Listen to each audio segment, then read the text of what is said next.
Good morning YouTube. ചെറിയൊരു update തരാനായിട്ട് വന്നതാണ്. നമ്മുടെ എംപുരാൻ എന്ന് പറയുന്ന നമ്മുടെ most hyped Malayalam movie ever ഇന്ന് റിലീസായിരിക്കുകയാണ്. സോ മൂവി കണ്ടതിന് ശേഷം ചെറിയൊരു അപ്ഡേറ്റ്, ഒരു റിവ്യൂ പോലെ തരാനായിട്ട് വന്നതാണ്.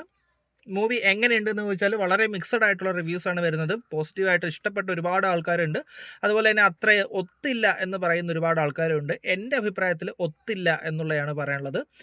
വേർത്തിയാണോ എന്ന് ചോദിച്ചാൽ വേർത്തിയാണ്. പടം പൊട്ടിയെന്ന് വെച്ചാൽ ഇല്ല, ഒരിക്കലും പൊട്ടില്ല, നല്ല സക്സസ് ആയിരിക്കും. പക്ഷേ ആ പറഞ്ഞുണ്ടാക്കിയ ഹൈപ്പിനോളം ഇതുണ്ടോ എന്ന് ചോദിച്ചാൽ അത്രയില്ല. അതാണ് എനിക്ക് ഇതിനകത്ത് പറയാനായിട്ടുള്ളത്. ആൻഡ് മൂവിയുടെ മേക്കിങ്ങും കാര്യങ്ങളൊക്കെ കിടിലമാണ്. പക്ഷേ അതിൻ്റെ ഒരു it could have been better എന്നുള്ള രീതിയിലാണ് പറയാനുള്ളത്. കിടിലം മീൻസ് ചില സ്ഥലങ്ങളിൽ പീക്ക് സാധനം, രോമാഞ്ചിഫിക്കേഷൻ സാധനം തരുന്നുണ്ട്, എന്നാൽ അത് കഴിഞ്ഞാൽ പിന്നെ നേരെ ഒരു പോക്കാണ് താഴേക്ക്. സോ ആ രീതിയിലാണ്. ആൻഡ് ലാലേട്ടൻ്റെ ആക്ടിങ് നോക്കുകയാണെങ്കിൽ സ്റ്റീഫൻ നെടുമ്പള്ളി എന്ന് പറയുന്ന ക്യാരക്ടറിനെ തീയായിട്ട് ചെയ്ത് വെച്ചിട്ടുണ്ട്. പക്ഷേ എബ്രഹാം ഖുറേഷി എന്ന് പറയുന്ന ക്യാരക്ടർ അദ്ദേഹത്തെ കൊണ്ട് പറ്റണില്ല. ആ ഒരു രീതിയിലാണ് ചെയ്തിരിക്കുന്നത്. അദ്ദേഹം ശ്രമിക്കുന്നുണ്ട്, പക്ഷേ പറ്റില്ല. നമ്മുടെ ആ ഒരു ലൂസിഫർ എന്ന് പറയുന്ന മൂവിയുടെ അവസാനം കണ്ട ആ ഒരു എബ്രഹാം ഖുറേഷിയുടെ പകുതി ഒരു ഓറ പോലും ഈ ഒരു എംപുരാനിൽ വരുമ്പോൾ എബ്രഹാം ഖുറേഷിക്ക് ഫീൽ ചെയ്യുന്നില്ല. അദ്ദേഹം ശ്രമിക്കുന്നുണ്ട്, പക്ഷേ ക്ലിക്ക് ആവുന്നില്ല എന്നുള്ള രീതിയിലാണ് തോന്നിയത്. പിന്നെ അതുപോലെ നമ്മുടെ ലൂസിഫറിലെ പാട്ടൊക്കെ എടുത്ത് എംപുരാനിൽ കൊണ്ടിട്ടിട്ടുണ്ട്. അതൊരു പാട്ട് എഴുതാൻ പറ്റാത്തതുകൊണ്ടാണോ എന്നറിയില്ല, അതവിടെ കഴിഞ്ഞ കാര്യമാണ്. അത് വീണ്ടും കൊണ്ട് എംപുരാനിൽ ഇട്ടിട്ടുണ്ട്.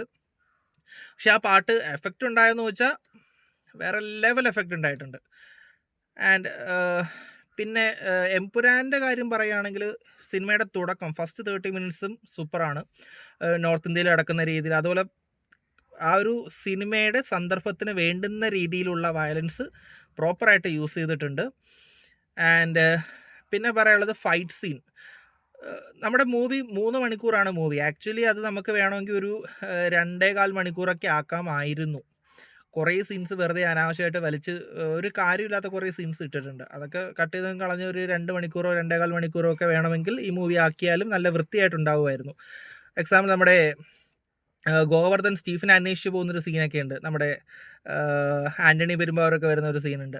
അത് ആക്ച്വലി അങ്ങനത്തെ ഒരു സീനിൻ്റെ തന്നെ ഒരു ആവശ്യമില്ല, അല്ലെങ്കിൽ അത് വളരെ ഷോർട്ടായിട്ട് കാണിക്കാവുന്നതേ ഉണ്ടായിരുന്നുള്ളൂ. ഇതൊരുമാതിരി കുത്തിവയ്ക്കുന്നു, പിന്നെ മറയ്ക്കുന്നു, കൊണ്ടു നടക്കുന്നു, ഒരു പ്ലെയിൻ കയറി അടുത്ത പ്ലെയിൻ പോകുന്നു, അടുത്തേ കയറി അടുത്തേ പോകുന്നു, അങ്ങനെ വെറുതെ സമയം കളയുന്നുണ്ട്. അതുപോലെ ലാലേട്ടൻ്റെ കുറേ എന്താണ് ഒരു സ്ലോ മോഷൻ ഷോട്ട്സ് കുറേ ഉണ്ട്. കാണാൻ നല്ല വൃത്തിയുണ്ട്, എങ്കിലും ഒരു ഓറ നമുക്ക് ഫീൽ ചെയ്യില്ല. KGF നമ്മൾ അവനെ കാണുമ്പോൾ ഒരു ഗാങ്സ്റ്റർ എന്ന് പറയുന്ന ആ ഒരു ഓറ നമുക്ക് ഇതിൽ കിട്ടുന്നില്ല. സോ അങ്ങനത്തെ കുഴപ്പമുണ്ട്. പിന്നെ നമ്മൾ ഒരുപാട് എക്സ്പെക്റ്റേഷൻസ് ആയിട്ട് ഒരിക്കലും പോകല്, പ്രത്യേകിച്ച് സർപ്രൈസ് എക്സ്പെക്ട് ചെയ്തുകൊണ്ട് യാതൊരു കാരണവശാലും പോകരുത്. അവർ പറഞ്ഞതിൽ കൂടുതലായിട്ട് യാതൊരു സർപ്രൈസും ആ ഒരു മൂവിക്കകത്ത് കാണാനായിട്ടില്ല. സെക്കൻഡ് ഹാഫിൽ സ്റ്റീഫൻ നെടുമ്പള്ളിയുടെ കിഡിലൊരു ഫൈറ്റ് സീൻ ഉണ്ട്, സൂപ്പർ സാധനമാണ്. അത് ആ ഒറ്റ സാധനം മതി നമുക്ക് ആ ഒരു മൂവിക്ക് എടുത്ത പൈസ വേർത്തിയാണ് നമുക്ക് ഫീൽ ചെയ്യാൻ. അല്ല ഫസ്റ്റ് ഹാഫ് നോക്കുകയാണെങ്കിൽ ഒരു ആവറേജ്, ആ ഫസ്റ്റ് 30 മിനിറ്റ്സ് കഴിഞ്ഞാൽ പിന്നെ ഗ്രാഫ് നേരെ താഴോട്ടാണ് പോകുന്നത്. സെക്കൻഡ് ഹാഫ് നേരെ കയറിപ്പോയിട്ട് പിന്നെ നേരെ ഇങ്ങനെ പോവാണ്. താഴോട്ട് പോകുന്നു എന്ന് പറയാൻ പറ്റില്ല. സെക്കൻഡ് ഹാഫ് ഒരു കയറ്റമുണ്ട്, പിന്നെ സ്ട്രെയിറ്റ് ആയിട്ട് പോകുന്ന രീതിയിലാണ്. ആൻഡ് ഇമ്പോർട്ടൻ്റ് ആയിട്ട് പറയാനുള്ളത് നമ്മുടെ ലാലേട്ടൻ്റെ ക്യാരക്ടർ, അതായത് എബ്രഹാം ഖുറേഷി എന്ന് പറയുന്ന ക്യാരക്ടറിൻ്റെ കൂടുതൽ ഡീറ്റെയിൽസ് അറിയാനായിട്ട് ആരും സിനിമ കാണാൻ പോകണമെന്നില്ല. കാരണം എബ്രഹാം ഖുറേഷിയുടെ കഥയായിട്ടല്ല എനിക്ക് ഫീൽ ചെയ്തത്. സയ്യിദ് മസൂദ് എന്ന് പറയുന്ന നമ്മുടെ പൃഥ്വിരാജ് അവതരിപ്പിക്കുന്ന ക്യാരക്ടറിൻ്റെ കഥയായിട്ടാണ് ഈ ഒരു എംപുരാൻ എന്ന് പറയുന്ന മൂവി എനിക്ക് കൂടുതലായിട്ടും റിലേറ്റ് ചെയ്യാനായിട്ട് പറ്റിയത്. സോ അതൊക്കെയാണ് മൂവി കാണേണ്ട കാര്യമുണ്ടോ, മൂവി പൊട്ടിയോ എന്നൊക്കെ ചോദിക്കുകയാണെങ്കിൽ ഒരിക്കലും പൊട്ടിയിട്ടില്ല. കിടില മൂവി തന്നെയാണ്. പക്ഷേ നമുക്ക് KGF പോലെ ഒരു മൂവി, അല്ലെങ്കിൽ ബാഹുബലി പോലെ ഒരു മൂവി എന്നുള്ള രീതിയിൽ ഹൈപ്പ് കൊടുത്തപ്പോൾ എക്സ്പെക്റ്റേഷൻസോടൊത്ത് വരാൻ പറ്റിയിട്ടില്ല. ലാലേട്ടനെ കൊണ്ട് ആ ഒരു എബ്രഹാം ഖുറേഷി എന്ന് പറയുന്ന ക്യാരക്ടർ കറക്റ്റായിട്ട് ക്യാരി ചെയ്യാനായിട്ട് പറ്റിയിട്ടില്ല. സ്റ്റീഫൻ കിടിലായിട്ട് ചെയ്തിട്ടുണ്ട്. അതുപോലെ തന്നെ ലാസ്റ്റ് ഫൈറ്റ് സീൻ കുറച്ച് ലെങ്തി ആയിപ്പോയി. നമ്മളിങ്ങനെ എന്താ വൺ ടൈം വാച്ചബിൾ. പിന്നീട് നമ്മൾ കണ്ടാൽ നമ്മൾ ചിലപ്പോൾ ടി വിയിലാണ് കാണുന്നതെങ്കിൽ ഒരു 1.5x 2x ഇട്ട് കാണാൻ പറ്റും, അല്ലെങ്കിൽ ഒരു 10 സെക്കൻഡ് അടിച്ച് കളഞ്ഞൊക്കെ കാണാം. ആ ഒരു രീതിയിലുള്ളൊരു ഫൈറ്റ് സീനായിട്ട് തോന്നിപ്പോയി ഫൈനൽ ക്ലൈമാക്സിലുള്ളത്. പിന്നെ സർപ്രൈസ് എന്ന് പറയുന്ന സാധനമേ ഇല്ല. പിന്നെ കുറേ അനാവശ്യമായിട്ടുള്ള ഡയലോഗ്, ഓവർ ഇമ്പോർട്ടൻസ് പൊളിറ്റിക്സിന് കൊടുത്തിട്ടുണ്ട്. പൊളിറ്റിക്സിന് കൂടുതൽ വളരെയധികം ഇമ്പോർട്ടൻസ് കൊടുത്തിട്ട് മൂവി നശിപ്പിച്ച് കളഞ്ഞു എന്നാണ് എനിക്ക് ഫീൽ ചെയ്തിട്ടുള്ളത്. അത്രയും ഇമ്പോർട്ടൻസ് കൊടുക്കേണ്ട കാര്യമില്ല. പൊളിറ്റിക്സ് പറയണം, സ്വാഭാവികമായിട്ടും പൊളിറ്റിക്സ് പറയണം. പക്ഷേ ഇത് ഓവറായിട്ട് പൊളിറ്റിക്സ് മാത്രമായി പോയി പറയുന്നത്. പൊളിറ്റിക്സും കുറേ സിബ്ലിംഗ് റൈവൽറി അങ്ങനത്തെ കുറേ കാര്യങ്ങളൊക്കെ വെച്ച്. പിന്നെ ഈ മൂവി ഏറ്റവും നശിപ്പിച്ച് കളഞ്ഞൊരു കാര്യം എന്ന് പറയുന്നത് വില്ലൻ ഒരു അമ്പേ പരാജയം. നമ്മൾ ലൂസിഫർ എന്ന് പറയുന്ന മൂവിയുടെ അവസാനം നമ്മൾ കണ്ട എബ്രഹാം ഖുറേഷി എന്ന് പറയുന്ന ഒരു ഇൻ്റർനാഷണൽ ഒരു ഗ്യാങ് ലീഡർ എന്ന് പറയുന്ന ആ ഒരു വ്യക്തി ഇവിടെ നോർത്ത് ഇന്ത്യ കിടക്കുന്ന ഏതോ ഒരു തുക്കട ഒരു വില്ലനെ ആയിട്ട് ഫൈറ്റ് ചെയ്യുന്ന രീതിയിൽ അങ്ങനത്തെ ഒരു സാധനമാണ്. വില്ലൻ പോരാ, ഹീറോ ആയിട്ട് വരുന്ന, അല്ലെങ്കിൽ നമ്മുടെ ഈ ഒരു മൂവിയിൽ ഹീറോ ആയിട്ട് വരുന്ന നമ്മുടെ ആ ഒരു എബ്രഹാം ഖുറേഷി എന്ന് പറയുന്ന ക്യാരക്ടറിനോട് തട്ടി നിൽക്കാനുള്ള ശേഷിയില്ലാത്ത ഒരു വില്ലനാണ് ഇതിനകത്ത് കാണുന്നത് മൊത്തം. നമ്മുടെ കബൂക്ക എന്ന് പറയുന്ന ക്യാരക്ടറല്ല, വലിയ താളം വിടുമെന്നല്ലാതെ വേറെ പവറില്ല.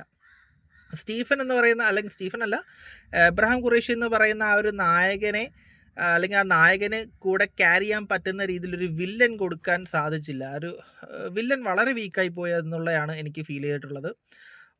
ഒരു സ്ട്രോങ് ക്യാരക്ടർ ഉണ്ടായിരുന്നെങ്കിൽ, ഒരു വില്ലൻ ക്യാരക്ടർ ഉണ്ടായിരുന്നെങ്കിൽ ചിലപ്പോൾ നമ്മുടെ ആ ഒരു ക്യാരക്ടർ സൂപ്പർ ആയേനെ. പക്ഷേ സ്റ്റീഫൻ സൂപ്പറായിട്ട് ചെയ്തിട്ടുണ്ട്. ആൻഡ് തേർഡ് പാർട്ടിൽ എനിക്ക് സത്യം പറഞ്ഞാൽ ഹോപ്പില്ല. ഒരു മൂവിയുടെ അടുത്ത പാർട്ട് അനൗൺസ് ചെയ്യുമ്പോൾ നമ്മുടെ KGF അത് ഒരു പക്ക എക്സാമ്പിളാണ്. നമ്മൾ ഓ മൈ ഗോഡ് എന്നുള്ള രീതിയിലാണ് തേർഡ് പാർട്ട് കാണാനായിട്ട് വെയിറ്റ് ചെയ്തിരുന്നത്. പക്ഷേ എംപുരാൻ്റെ അവസാനത്തിൽ തേർഡ് പാർട്ട് എനിക്കങ്ങനെ ഫീൽ ചെയ്തില്ല. എനിക്ക് മീൻസ് പൊതുവേ എനിക്ക് അങ്ങനെയാണ് തോന്നുന്നത്, ആർക്കും ഫീൽ ചെയ്തിട്ടില്ല എന്നാണ് എനിക്ക് തോന്നുന്നത്.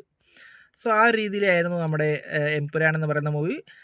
പക്ഷേ ഇങ്ങനെയൊക്കെ ആണെങ്കിൽ കൂടിയും വാച്ചബിളാണ്, എൻജോയബിളാണ്, സൂപ്പർ മൂവിയാണ്. നമ്മുടെ മലയാളം ഫിലിമിൻ്റെ ഈ അടുത്ത കാലത്ത് ഇറങ്ങിയ ലാലേട്ടൻ്റെ ഏറ്റവും ബെസ്റ്റ് മൂവി എന്ന് തന്നെ പറയാം. പക്ഷേ മലയാളം ഫിലിം ഇൻഡസ്ട്രി ഷോക്കേസ് ചെയ്യാൻ പറ്റുന്നൊരു മൂവിയാണോ എന്ന് ചോദിച്ചാൽ അല്ല. KGFനെ വെല്ലുന്നൊരു മൂവിയാണോ എന്ന് ചോദിച്ചാൽ അല്ല. ബാഹുബലിയെ വെല്ലുന്നൊരു മൂവിയാണോ എന്ന് ചോദിച്ചാൽ അല്ല. ഇതിനേക്കാളും നല്ല രീതിയിൽ എടുക്കാൻ പറ്റുമായിരുന്നു എന്ന് ചോദിച്ചാൽ തീർച്ചയായിട്ടും പറ്റുമായിരുന്നു. സോ അങ്ങനെയൊക്കെയുള്ള ഒരു മൂവിയാണ് നമ്മുടെ ഇപ്പോൾ ഇന്ന് ഇറങ്ങിയിരിക്കുന്ന എംപുരാൻ എന്ന് പറയുന്ന മൂവി. സോ നിങ്ങളെല്ലാവരും പോയി അടുത്തുള്ള തിയേറ്ററിൽ പോയി കണ്ടു നോക്കുക. And theatre must വാച്ചാണ്.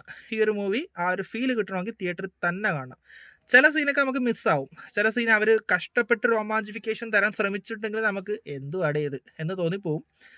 എന്നാൽ ചില സീനുകൾ, നമ്മുടെ സ്റ്റീഫൻ്റെ സീനൊക്കെ പക്ക രോമാഞ്ചമാണ്. ഓക്കെ, സോ അങ്ങനത്തെ ഒരു മൂവിയാണ്. എല്ലാവരും തിയേറ്ററിൽ പോയി തന്നെ കാണുക, നമ്മുടെ ഫിലിം ഇൻഡസ്ട്രിയെ സപ്പോർട്ട് ചെയ്യുക. So that's it for today. And നിങ്ങൾക്ക് ഈ ഒരു വീഡിയോ ഇഷ്ടപ്പെട്ടെങ്കിൽ മൂവി കണ്ടതിന് ശേഷം എൻ്റെ ഈ ഒരു ചാനലിൽ കൂടി നിങ്ങൾ സബ്സ്ക്രൈബ് ചെയ്യുക, ലൈക്ക് ചെയ്യുക, നിങ്ങളുടെ അഭിപ്രായങ്ങൾ കമൻറ്റായിട്ട് പറയുക. And so that's it for today, and this is me, your favorite Libran Abdul Salam, signing off.